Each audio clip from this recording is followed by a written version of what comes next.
Good morning, dear students. In our last session, I explained you about the earthquake and volcano. And today we are going to start the chapter Our Changing Earth, and I'll explain the chapter to you in detail. So class, let's start. First of all, our earth is broken into a number of plates which are called lithospheric plates. Okay, ऐसा नहीं है कि हमारी अर्थ just एक one form या one land form है. कई बार क्या होता है, suppose this is the surface of earth. Under this crust layer of earth, the land may be broken into smaller fragments, or it may be broken from into plates, right? So what happens, these plates keeps on moving, and the pace of that moving, or just speed of this movement inside the earth is very slow, so we never feel it. बहुत slow movements होते हैं और हमें कभी ये feel नहीं होते हैं. So class, this movement is not very high. It moves 1 millimeter each year. तो इतना सा अगर कोई मूवमेंट हो रही है तो we will never recognize it, or we will never feel it.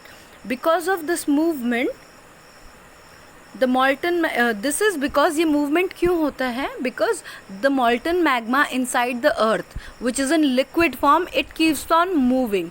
तो ये जब मूव करता है तो इसकी वजह से मॉल्टन मैग्मा मूव करता है, तो इसी की वजह से क्या होता है, the plates inside the earth surface which are called lithospheric plates, they also move. And sometimes the molten magma, it gets a passage through these cracks or these plates, and the volcano breaks or erupts, and thus the molten lava comes out, or molten magma comes out of the volcanoes, and the volcanic eruption takes place. Okay class, this was how the movement of lithospheric plates, or how the magma movement causes the movement in lithospheric plates, and how does a volcano erupts. Clear? Okay class, there are two types of forces which act on the surface of earth, which we have discussed earlier. The first one is endogenic force, which takes place, or the forces which acts inside the earth's surface, and the other one was exogenic force, which acts on, or which works on the surface of earth. Okay class, we have taken the example of each.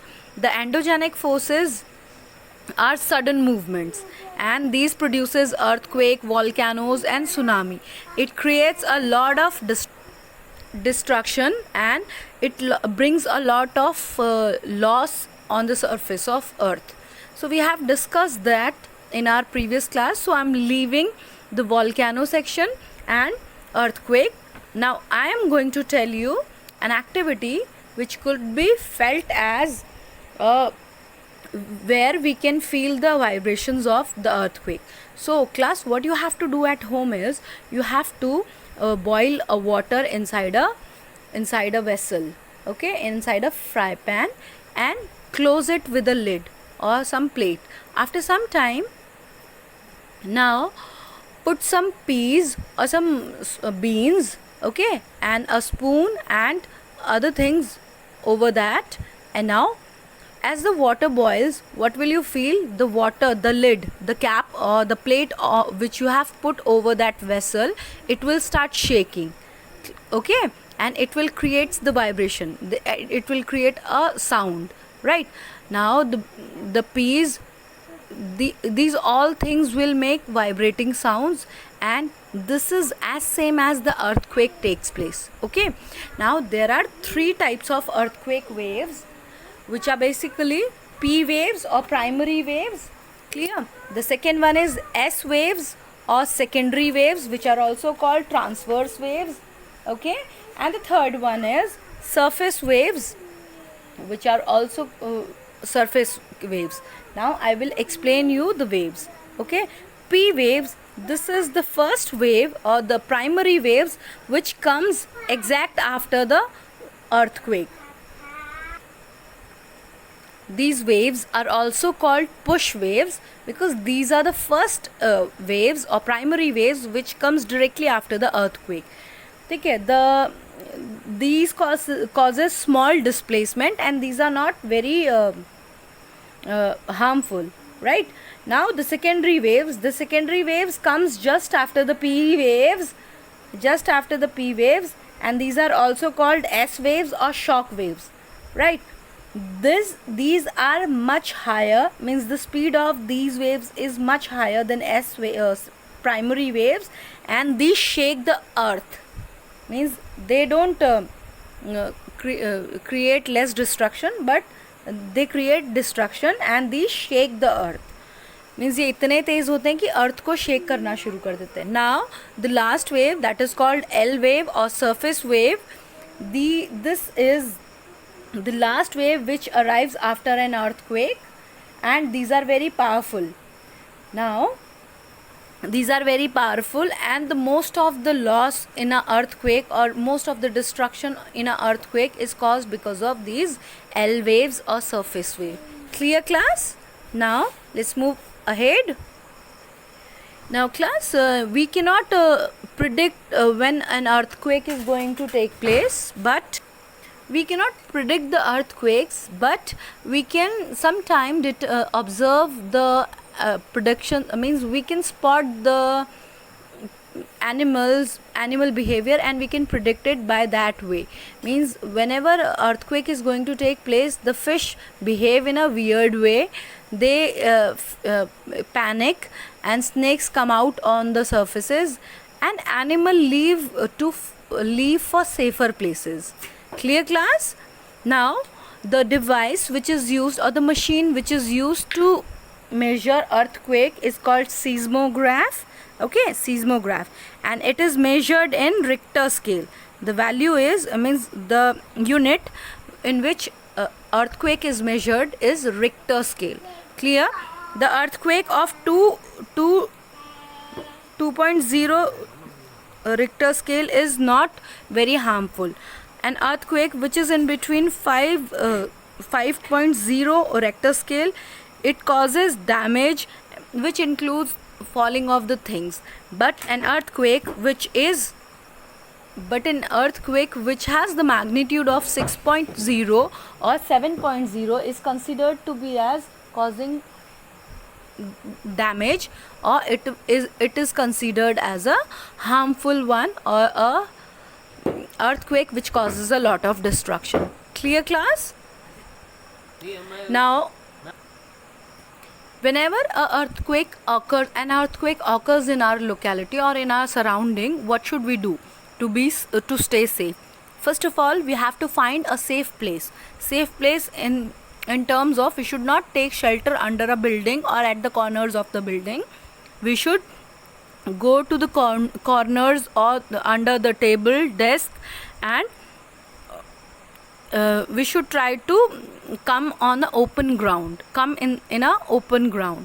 Now we should stay away from fireplaces, the areas which have electric shocks, and the things which cracks easily, like mirror or windows, right? Now the third thing which can help us in staying safe from an earthquake destruction are, we have to be aware about the coming earthquakes or coming disaster. Like whenever we feel shakes on the earth surface, we should understand that this may bring earthquake, and we should, right after that shake, come in the open grounds, or we should start taking safety measures. Clear, class? Now let's move to our next topic, that is major landforms. Okay, class? Now the endogenic forces are sudden, and these cannot be predicted, but the exogenic forces which acts on the surface of the earth takes place on very long interval of time, and they are slow and steady, like the process of weathering and erosion. Now weathering is the process in which huge rock breaks up into smaller rocks, or they crack. Clear? Because of the atmospheric because of the physical features, physical agents like water, like heat, like temperature, and ice, snow, hail, or other physical factors. Like right? Now erosion is the wearing away or the sweeping away of a landform because of different agents like water, wind, moving ice, and etc. Clear? Weathering is the breaking down of a rock because of physical factors, right? Now the erosion is sweeping away of a landscape, right? Now class, the erosion process and weathering process, these deposit or creates different kind of landforms on the surface of earth. Clear? Suppose a huge rock, suppose a huge rock has broken down because of weathering, it will give smaller rocks and sometimes the sediments or pebbles, right? Now if there is a erosion, if suppose an erosion has taken place in an area, it will change the landform of that particular area. Suppose like it may create a low landform or a high landform. Clear? Now how these landforms gets affected because of water, let's discuss it class. Now we know that the river originates from a source. The source is the means suppose these are the mountains. Source is a place from where a river originates. Clear? Now river flows through a certain path. वो waves में ऐसे ऐसे wavy होकर अपना it makes its path like that, and before going to sea it moves in a wavy way. Clear class? Now whenever a river flows, it brings rocks or a lot of materials which comes along with the flowing river. Okay, now these transported materials are deposited in these sides. Class, ठीक है? Whenever the flow of river, it gets the heavy stones or sediments or the heavy materials get deposited at the corners. Clear class? These corners at the at the corners, and these corners where the sediments or the material which are brought by these rivers get deposited are called mindir. Okay, let me define you the term mindir. Whenever a river enters into the plain, it takes twists and turns which creates these bends along the corners of these twists, and here a lot of materials get deposited, and this twist this bent like structure is called mindir. Clear class? Now sometimes what happens, these mindirs gets flown away from very far off from the river, ठीक है? And the structure is just like a bow, ox bow. So the lakes which are formed because of flowing away of a mindir are called oxbow lake. Clear? Let me define you the definition of oxbow lake once again. Sometimes during the course of a river, the mindir loop, this loop gets cut off from the river, and it goes at a far away distance and forms a small lake which is called oxbow lake. Clear class? Now the river sometimes keeps on flowing and it deposits the layer of good quality soil and fertile soil and sediments at the banks, river banks, and this creates or this leads to the formation of floodplain. This fertile land or the fertile piece of land because of the deposition or disposition of sediments and another material leads to the formation of floodplains. Clear? Now the raised banks which have the high level of the land are called leaves. Clear class? Now whenever a sea approaches to the whenever a river approaches to the sea, its speeds always gets decreased. ठीक है? उसकी speed क्या हो जाती है river की? whenever it gets and meet into this, before meeting into the sea, its speeds get decreased. Clear class? And when the speeds decreases, the river begin to break up into small tributaries, or it breaks up into a number of small streams. छोटे छोटे नहरों में change हो जाती है. Clear?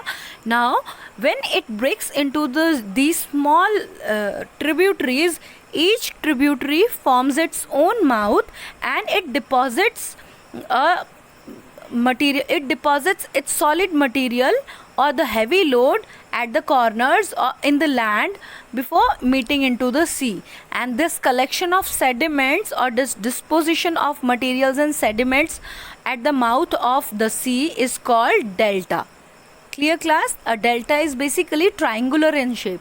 If we can see, it is in triangular shape. Clear? If we will see that these are triangular in shape. Before meeting into the sea, it creates the deltas. Clear, class? Now let's discuss one more thing, the waterfall. Sometimes the river flows down through high cliffs, high mountains or high cliffs where it goes straight or in a steep direction, in a 90-degree direction, and the speed of that river in a cliff is very high, and this creates a waterfall. Class, right? When the river tumbles at a steep angle over very hard rocks down to a steep valley side, it forms a waterfall. Means waterfall is nothing but whenever a river passes through a cliff or a high mountain at 90 degrees straight in a straight direction, it is called the water body which is formed there is called waterfall. Now the highest waterfall on earth is Angel Falls in Venezuela. The other waterfalls are Niagara Falls in Canada, and the third one is Victoria Falls in the borders of Zambia, between between the borders of Zambia and Zimbabwe in a continent Africa. So class, this is it. Now what you have to do in homework is you have to do the given work, which is fill in the blanks, match the following true false and SAQ. Clear? We'll continue the session, the form of C, in our later sections. Till then you have to do today's work in your fair notebook. Clear, class? We'll discuss work of C in our later sections.